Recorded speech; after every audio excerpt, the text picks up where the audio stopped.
So finally, I'm going to go over what I consider to be the top 10 biggest mistakes that I see guys make, generally speaking, when they're dating women or trying to date women. Some of these scenarios will be if you're at a bar, some will be if you are at a cafe, some are just in your head in general. So keep in mind where the location is, what the scenario is, and never do these mistakes. Never make these mistakes yourself. I'm telling you now so you can not do them. So they're very, very, very important. Whenever I used to teach a whole lot, before I started my company now, I used to go into field work whenever I was still studying, and I would do what's called field work. Field work is whenever I take guys out and I watch them in field, watch them in a bar or in a cafe or talk to a girl during the daytime walking down the street, and I would assess everything that they're doing wrong. Well, I got so good at that I could walk into a room full of new students, look around the room, and go, all right, I can tell you right now the 3 biggest problems that you guys are going to have. I'll tell you now, and I can tell you specifically which one of you are going to make these mistakes. And it got to be such a common theme and such an obvious indicator for me that I was able to point out who would make which mistakes. So, and these are show-stopping mistakes. These are mistakes that when you make these mistakes, you project the wrong thing and you screw up the entire interaction. Especially when you're at a bar, you will make a lot of these mistakes. So let's start with number 1. Number 1 is pecking. Pecking is whenever you lean forward to talk to somebody, lean at your hips, and then lean back whenever you're done. And then lean forward to listen, and then lean back whenever you're done. So you look like a little chicken pecking back and forth. I'm not sure who coined this term the first time, but it is a very phenomenally common mistake that I see a whole lot of guys make. Especially taller guys make this mistake, and you don't even realize you're doing it. Now you're going to backwards rationalize and tell me, well, Josh, I can't hear, so I have to lean forward and listen. I don't care if you can't hear. In the beginning of an interaction, it doesn't matter if you hear. You're just rationalizing that so you can lean in and you can actually get the content because you think that your attraction lies on what comes out of your mouth. But it doesn't rely on what comes out of your mouth. It relies mostly on your body language, especially in the beginning of an interaction, especially at a bar, and especially at a loud place like a club. And guess what? Whenever you lean forward and you're trying really hard to hear what they have to say, or you do all of the work to get your mouth as close to their ear as possible before you start talking to them, you're projecting that you will do whatever it takes to make sure that they sit there and listen to you because you're not worth talking to. And you think that what you have to say is so unvaluable, just unvaluable, not valuable whatsoever, that you're willing to do all the work for them. Pecking is a massive mistake. Don't do it. If you can't hear someone in a bar, lean perpendicular to them. So lean at a 90-degree angle away from them, not away from them completely, but to side. So if they're facing you directly, lean to the left or lean to the right and point to your ear. Now make them lean forward and talk into your ear. Again, leading the body and the mind will follow. In this case means that they will begin to peck on you. When they start to peck at you and start to talk into your ear, not only does it affect everyone who's watching you, so every girl who sees you do that, or sees her do that, will think that you're very attractive and that you're doing something right and that you're confident, but also it makes the girl who's actually doing the action feel like she's more attracted to you. Do not peck, number 1. Number 2, being needy at all during the beginning of an interaction. During the stage of attraction, you cannot be needy. You can walk into an interaction, and if she walks away, tough shit. Not a big deal. You can't invest anything until you get into rapport. In the beginning of an interaction, just consider it all fun. Consider it that you have nothing to lose because you didn't know her 5 minutes ago, and now you don't know her still. So you didn't lose anything. You only lose whenever you begin to build rapport, and then if you screw something up. Do not be outcome dependent.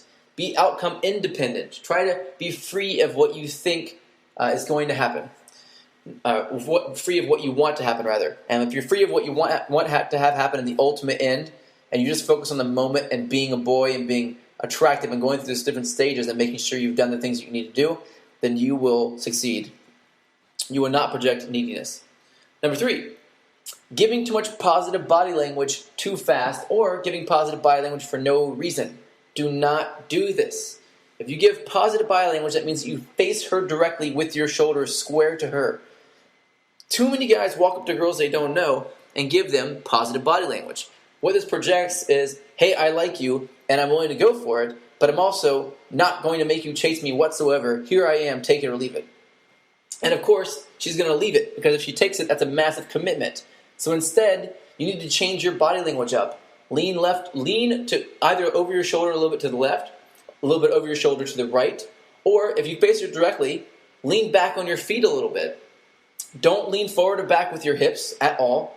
If you're going to lean back on your feet, there are descriptions of this and videos and pictures of this also in the members area. If you lean back on your feet, you get a little distance between yourself and her. Whenever you do that, you show her that you may leave if things don't go right. If she constantly thinks that you may leave if things don't go well, then she'll keep trying to give you more positive body language. But you don't want to give her too much positive body language. Don't be afraid also to turn your back on her every once in a while. If you're playing and being fun, which you should be doing during the attraction phase of the interaction, which is when you do this in the first place, you should be willing to say a quick joke where she's laughing and then turn around and physically maybe take a couple steps away, then turn back around again smiling and come back. This will increase attraction through body language very quickly. So make sure you do that. Also, don't give positive body language whenever she does something that you don't like. Give her negative body language when she does something that you don't like. Anytime she doesn't, even if she's role-playing, anytime she says, well, if you say to her, for example, there's a banter, say that you wanted to banter with her, and one of the things you could say is, oh, look, come here, I'm adopting you, you're my new little sister, which is a super common thing that guys say who have been studying this. So I don't necessarily use that one particularly, but it's for an example. If she says, I don't want to be your little sister, then you go, whoa, and turn your back a little bit and give her some more negative body language then. And then go, hey, look, you start out as my sister, and then you can maybe upgrade a little bit later on to something like, like a distant friend, or a distant relative. So kind of role play with her, but don't give her positive body language at the same time if she gives you a negative, even a playfully negative response. Number 4, don't be too cool for school. Don't be so cool that you can't talk to women. If you're too cool to talk to women, you're too cool to make out with them. You're too cool to sleep with them. You're too cool to be with them. You're not that cool, I promise. Don't act like you are. When you go to a bar and you stand up at the bar and you expect to act like James Bond and have the success like him, you're screwing everything up. It's not working. Everyone sees you, especially women are very hyper intuitive. They know that you are in a fantasy world. When you're in a fantasy world, that means that they can't be in a fantasy world, and that's not attractive. Don't be too cool for school. Get down, be fun, and be open, and be yourself during this process. I know be yourself is the worst advice you'll ever get in your entire life, but since I'm going to tell you how to do that, I think that I can back that up. So make sure above everything that you are not too egotistical to stop and be playful and fun during the attraction phase. Otherwise, you will never get anywhere, I promise. It doesn't work. Trust me, if it worked, I would teach you it. It does not work. Number 5 is not touching enough or not touching properly. Trying to touch too quickly ends the attraction. Not touching at all never begins the attraction, forces you into the friend zone. Make sure that you follow this system until you understand the touch system so well that you don't need to follow it anymore. Number 6, asking for permission. Asking for a phone number instead of saying that you want her phone number. Asking if she is interested in coming over here to sit down instead of saying, let's go sit down. Whenever you ask for permission for everything, it shows that you're not willing to take risks or chances. You're not willing to put yourself out there. You're expecting her to do it all and make the decision.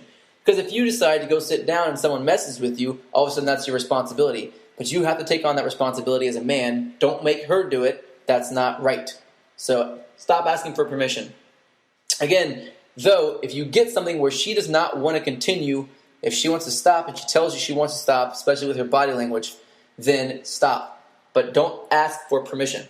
You've probably heard the response before that it's better to ask for forgiveness than permission. Of course, 100% it is. But, make sure you respect the rights of the people around you, especially the women that you're dating. Number 7 is failing compliance tests. So many guys fail compliance tests. They also fail congruence tests. These are massive. If you cannot pass these tests, then you can't let women filter you, and you can't pass the filtering test, then you don't get past the filter. That's just how it is. Women have a filtering system for men because it works. If you don't pass the compliance or the congruence test, you don't deserve to be with her. That's how it is. That's just the truth. So That means that you have to learn how to pass these compliance and congruence tests. If you fail them, then no one's got any sympathy for you. All the information on how to pass them is in the Tao of Badass. So if you haven't gotten that information and done it and used it, that's your own fault. You got that information now, so make sure you do it. Number 8 is buying attention or time. Never buy someone's attention or time with gifts, even with compliments. Drinks, guys who buy girls drinks at bars are usually not the guys who go home to those girls. And if they are, it's because they got them so drunk they didn't care anymore. That's not power. That is a loophole, and it does not work. In fact, it gets you in so many problems and so many troubles that it's not worth it, period. A lot of guys do that, and it's just weak. Don't do that, because you're going to be able to have this and create it whenever you want to. Don't buy attention or time. Don't sit around doing whatever they want. If they want a drink, don't go buy them a drink immediately. If you've already built the rapport with them, if you already have a connection, if you've already passed the qualifying stage, and if you don't know what that is, go back to the system and read that again. If you've already passed the qualifying stage, feel free to buy them whatever you want. I don't care. Buy them a drink. Hell, buy them a car. I don't really care about that, because now they're worth something. Now they are something different to you. The game is officially starting now. The first part, the attraction part, is just a warm-up. It's just practice. So keep that in mind. Don't buy attention or time. Number 9, do not hesitate. You will hesitate naturally. Stop yourself from doing it. The way you stop yourself from doing it is you don't give yourself the time to do it. If you are going to physically think about it, then you have to stop thinking. Just do it. So especially whenever you're approaching, another thing you can do that's fairly simple is you find a couple of motivating factors that force you to do these things, to act. So what's the one or two things that you can say to yourself that will motivate you to do anything? For me in the beginning, it was man up was one motivating factor, like be a man. And the other one was stop being such a pussy. Anytime I heard those two things, I would act. If I heard myself say those two things. If someone else said them, I wouldn't really care as much. But if I told them to myself, if I used both of those at the same time, I would be sure to act on anything. And number 10, creating an imaginary relationship. Do not create an imaginary relationship with someone that you just met. Just because you made out with her in a bar, just because you hooked up with her randomly, just because she returned your phone call or texted you, stop thinking about her 24/7 and calling her your girlfriend in your head. Guys create imaginary relationships constantly with women. And the reason why they do it is because they want it so bad, they want this relationship so bad, they can't stop thinking about them. Now, your mind doesn't know the difference between whenever you are putting a thought of someone in your actual memory folder or if it's going into the thought folder. So if you imagine something happening, imagine spending time with somebody, your brain just puts that into the actual memory folder. So now you start to really feel like you have an emotion or some sort of emotional association with this. You feel like you really have a past, a history. And because you really feel that way, whenever you find out that she doesn't feel that way, you're typically very hurt. And now you want to try to save the relationship that doesn't even happen yet. Because it's too early in the relationship and too early in the stages, you're going to screw it up if you keep trying to, if you keep trying to think about her over and over and over again in the beginning. What you want to do is you want to match her investment. Is she thinking about you all the time? You want to think about her about that many times too, about that much. Assume in the beginning that she has lots of options though. If you have abundance mentality where you know you have lots of options with women, especially if you're polyamorous, then you do not create imaginary relationships because you have too many other women to think about. If you have scarcity mentality, you end up scaring away all the women that could be with you because you try to move too quickly into a relationship instead of allowing them to feel more comfortable and naturally going through the stages with you. Do not create an imaginary relationship. You're not dating her until you have that conversation that you are dating her. And if you never have that conversation that you are dating her, then you need to have a conversation that you're not dating. Both of those are very, very crucial. But don't create an imaginary one in the meantime, because as you keep thinking about her and you keep building this imaginary relationship in your head, then she's going to feel more and more distant away and more further and further away from you. Now, how do you stop from thinking about her? Well, there's no real easy way to do this. All you can do is think of something else. If it's emotional, think of something logical. If it's logical, think of something emotional. Whatever it is, preoccupy yourself with something else so you do not think about this girl. If you keep thinking about her over and over again, You're going to screw it up every single time. I promise you.